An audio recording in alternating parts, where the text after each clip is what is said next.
দর্শক, ক্যাশলেস বাংলাদেশ নিয়ে বিস্তারিত আলোচনায় আমাদের সঙ্গে যুক্ত হচ্ছেন অর্থনীতি বিশ্লেষক মোহাম্মদ মাজেদুল হক। আপনাকে স্বাগত দেশ বাণিজ্যে। জি, আপনাকে ধন্যবাদ। জি, আমরা কিন্তু জি Bangladesh Bank cashless Bangladesh society গড়তে আমরা দেখছি বেশ কয়েক বছর থেকে একটা তোড়জোড় চলছে। আসলেও ক্যাশলেস ব্যবস্থায় বাংলাদেশ এখন কোন অবস্থানে আছে? জি, দেখুন যে বাংলাদেশের ব্যাংকিং খাত এখন যে পরিস্থিতির ভিতরে পড়ে আছে, আপনার যে পাঁচটা ব্যাংক, আমি আপনার প্রশ্নের আমি অ্যান্সার দিচ্ছি, যে পাঁচটা ব্যাংক আপনাকে একীভূতকরণ করা হলো, সেই ব্যাংকগুলোর প্রতি গ্রাহকরা এখনো পর্যন্ত আস্থা সৃষ্টি করতে পারে নাই। ৭৫ লাখ গ্রাহক এখনো কিন্তু মাঠে মাঠে ঘুরছে টাকা নেওয়ার জন্য। এক, দ্বিতীয় নম্বর কথা হলো যে বাংলাদেশের ২৪টা ব্যাংক এখন এই মুহূর্তে মূলধন সংকটে পড়ে আছে। আরো কিছু ব্যাংক হয়তো মূলধন সংকটে পড়বে সামনের দিনে। তৃতীয় নম্বর কথা হলো যে বাংলাদেশের খেলাপি ঋণ কত, আপনার এভারেজ ৪০% কাছাকাছি মোট বিতরণকৃত ঋণের। তাহলে এই যে আমি খেলাপি ঋণের কথা বললাম, আস্থাহীনতার কথা বললাম, এবং সম্মিলিত ইসলামী ব্যাংকের চেয়ারম্যান পদত্যাগ করলো, এখনো একটা একটা পার্মানেন্ট একটা এমডি নিয়োগ হলো না, তাহলে ব্যাংকিং খাতে কি এখনো পর্যন্ত আপনার একটা নৈরাজ্য চলছে। এবং ব্যাংকিং খাতে কিন্তু এখন আমি বলবো যে এটা এটা স্থিতিশীল হয় নাই এই খাতটা। এখন এই মুহূর্তে বাংলাদেশ ব্যাংক বলতেছে যে আমি ক্যাশলেস সোসাইটি আমি করব। হ্যাঁ, ক্যাশলেস সোসাইটি আপনার দরকার আছে, ডিজিটাল লেনদেন আপনার দরকার আছে। ডিজিটাল লেনদেন যেটা করলে হয় সেটা হচ্ছে টাকার গতিপথটা আপনি চিহ্নিত করতে পারেন, টাকা পাচার রোধ করা সম্ভব, সেটা ঠিক আছে, ক্রিমিনাল অ্যাক্টিভিটিস রোধ করা সম্ভব। কিন্তু কথা হলো যে এই মুহূর্তে বাংলাদেশের চাওয়াটা কি, ব্যাংকিং খাতের চাওয়াটা কি, ডিমান্ড কি? ডিমান্ড হচ্ছে ব্যাংকিং খাতের সুশাসন নিশ্চিত করা।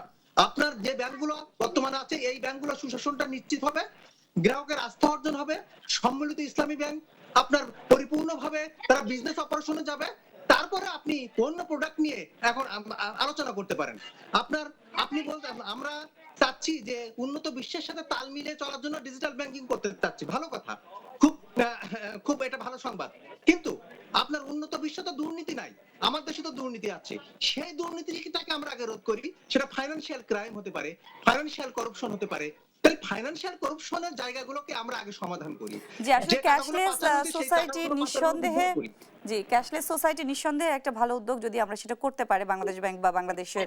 কিন্তু বাংলাদেশের জনগণ আসলে কতটা প্রস্তুত এই ক্যাশলেস সোসাইটির সুবিধা নিতে, এই সম্পর্কে যদি কিছু বলেন। বাংলাদেশে হ্যাঁ ঠিক আছে, হ্যাঁ এখন সেন্ট্রাল ব্যাংক এটা করতে চাচ্ছে, কিন্তু জনগণ এটা প্রস্তুত কিনা? বাংলাদেশে ক্যাশলেস সোসাইটির জন্য তো আপনার অ্যাপ বেসড হয়তো আপনাকে ট্রানজাকশন করতে হবে, তাই না?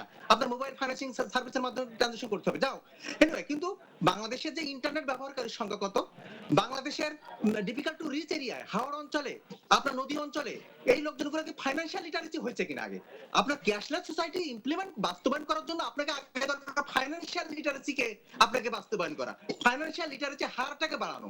ফাইন্যান্সিয়াল লিটারেসি হার যদি না বাড়ে, আপনার সুযোগ সুবিধা, ইন্টারনেট বেস যদি সুযোগ সুবিধা যদি না বাড়ে, তাহলে কিন্তু আপনার কতজন লোক এখন আপনার স্মার্টফোন ব্যবহার করছে সেটাও আপনাকে দেখতে হবে। বাংলাদেশ ব্যাংক কিন্তু এবার বলেছে আমি করব, কিন্তু ক্যাশলেস সোসাইটির জন্য দেশের মানুষ কি মানে কতটা প্রস্তুত আছে কিনা সেটা দেখতে হবে। জি, বাংলাদেশ ব্যাংক কিন্তু এবার আমরা প্রচলিত একটা রীতি ছিল যে ঈদের আগে নতুন নোট বাজারে ছাড়ার। এবছর কিন্তু বাংলাদেশ ব্যাংক সেটা করেনি এবং তারা বলেছে যে ক্যাশলেস বাংলাদেশ যখন আমরা করতে বলছি সেই মুহূর্তে নতুন টাকা বাজারে ছাড়ার বিষয়টাকে তারা ভালোভাবে দেখেননি, যে কারণে নতুন টাকা বাংলাদেশ ব্যাংক ছাড়েনি। এবার বাংলাদেশ ব্যাংকের এই যুক্তির সাথে নতুন টাকা ছাড়া এবং ক্যাশলেস করে, এই যুক্তির সাথে আপনি কতটা একমত? নতুন টাকাকে ডিসকাস করলো, কিন্তু আমার কথা হলো যে আপনি ক্যাশলেস সোসাইটির জন্য রাতারাতি হুমড়ি খেয়ে পড়ার কোনো দরকার নেই। আমাকে স্টেবিলাইজেশন দরকার, আমার স্থিতিশীলতা দরকার ব্যাংকিং খাতে, না হলে আমার অর্থনীতি স্থিতিশীল হবে না। কারণ আপনার যখন একটা অর্থনীতির চাকা সামনের দিনে বন্ধ হয়ে যাবে, সুতরাং আমি ব্যাংক ভিত্তিক অর্থনীতিটাকে বাঁচানোর জন্য আমি আগে ব্যাংক খাতে সুশাসন নিশ্চিত করতে হবে। জি, আপনাকে অসংখ্য ধন্যবাদ আমাদের সঙ্গে যুক্ত হওয়ার জন্য। জি, অসংখ্য ধন্যবাদ।